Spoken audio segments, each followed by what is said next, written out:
దురదృష్టాన్ని తప్పించుకొని పారిపోతున్నాను. ఎక్కడికని తెలీదు. ఇక్కడ తెలిసిన వాళ్ళందరికీ దూరంగా వెళ్ళాలన్నదే నా కోరిక. అది సరే, మరి నువ్వు? నేను 3 ఏళ్ల క్రితం నేను రఘు ప్రేమించి పెళ్లి చేసుకున్నాం. అది వాళ్ళ పెద్దవాళ్ళకి ఎంతో కోపం తెప్పించింది. వాళ్ళ గడప తొక్కటానికి వెళ్ళేదన్నారు. మనుగడ కోసం రఘు మిలిటరీలో జాయిన్ అయ్యాడు. ఎంతో సుఖంగా సాగిపోతుంది మా సంసారం. బాగా పుట్టాడు. 2 నెలల క్రితం జీవ్ యాక్సిడెంట్ అయ్యింది. అందులో రఘు చచ్చిపోయాడు.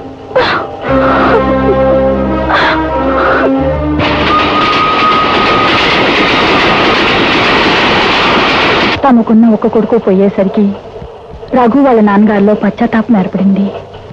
నన్ను బిడ్డతో బయలుదేరి వాళ్ళ ఇంటికి వచ్చేయమని ప్రాతిపూర్వకంగా ఉత్తరం రాశారు.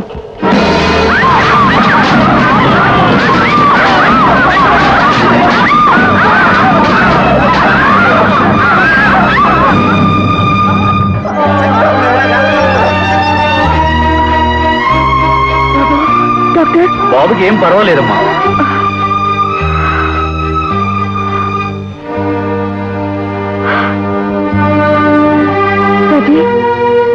మీరెవరు? నేను చెల్లెల్ని.